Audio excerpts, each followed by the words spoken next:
Hey guys, it's Haze here from Echoes Gaming, and today I'm with my cousin Prodigy, and we're coming at you with the dual commentary. Why don't you say hi? Hey guys, it's Prodigy here with the 30-2 gameplay on Cracked Free-For-All. I'm using the AK-74U, and I think my kill streaks are UAV, counter UAV, and I think attack helicopter. And what's different from this gameplay from other free-for-alls that you see people going nearly flawless or having over a 10.0 KD is most of the time the people are just sitting in a corner, or they say patrolling an area, if you get what I'm saying, and they just like stay there and wait for people to come by and kill them.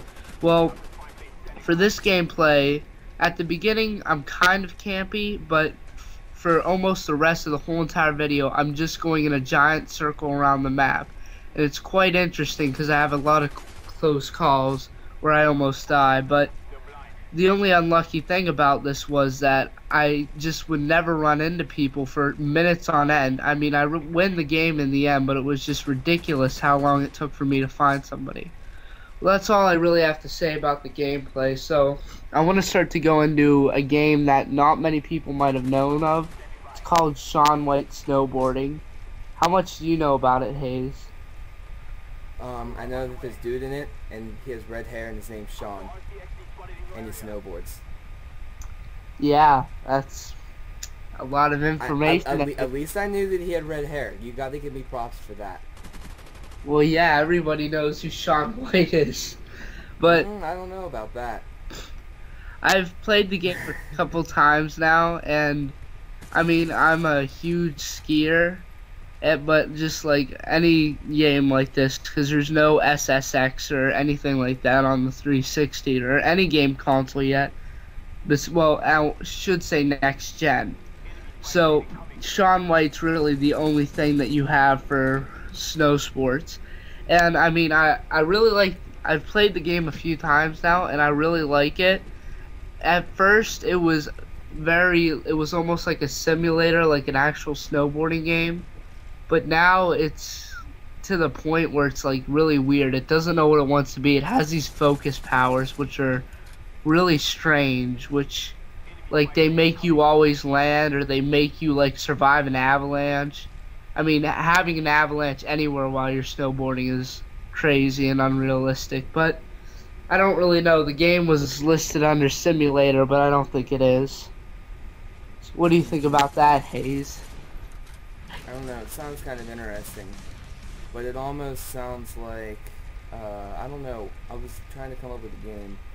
It almost reminds me a little bit of Forza 3, where it's kind of like a simulator game, but it's realistic. But it's not realistic at all whatsoever because of just some elements. Like you were talking about the focus powers that make you always land. And it's like in Forza 3 how you can just like rewind the game if you screw up, and it kind of ruins it, if you will. But I'm just kind of bad, so I don't know. I like the game because that makes it a little bit easier, but I don't think it makes much sense to make a game like that and just be in between simulator and not realistic. Yeah, and I just got a pretty crazy tomahawk right there, as some of you might have saw. But yeah, I know what you're saying about that. But like, I know a game, Dirt 2, which was another racing game. Yeah, Disciple was talking about that game. Yeah, it was Fuel. I don't know. One or the other. It had a rewind feature like Forza 3, but you could only use it 3 times. So see, it was like that. See, like that kind of makes more sense. You know what I mean? Yeah, but a little bit more balanced. Speaking about racing games, I mean, you know that I've been playing it with a few other people. I got Test Drive Unlimited too, and I really like that game for a lot of reasons, because I love the first game, but this game has been toned down from the first. If you've ever played Test Drive Unlimited, the first one had 170 some cars, and it was pretty crazy. It was one of the first 360 games that had an in-car view, and it almost had a life outside of just racing cars. You could buy houses, do odd jobs, but I mean, this game is completely crazy. I'm able to step out of my car It almost feels like it's an MMO if you're playing online with other people. I'm able to step out of my car, go buy clothes for my character. I can completely customize my car to however I want it. There's a casino if you pre-order it or if you pay for the DLC, but I got a free code for it for some reason. I didn't even pre-order it. But I'm having a lot of fun with that game right now.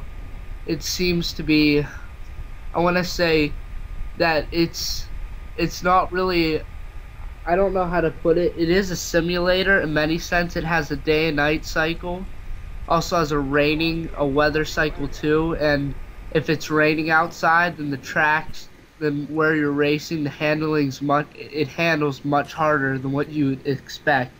And there's also off-roading added to the game, which is completely different than racing on asphalt, which is a kind of interesting thing I thought of. I thought that they would just reskin off like a dirt trail to make it, act like, it's a complete different experience, but it's not. I mean, it's crazy how much different the handling is of the cars and how turning on the dime with an SUV is much harder than turning on the dime with, say, a Pagani Veyron or something like that. But Okay. Now, if you were to rate the game 1 to 10, what would you rate it? well, I have to be biased since I love the first game, so I would have to say it's an 8.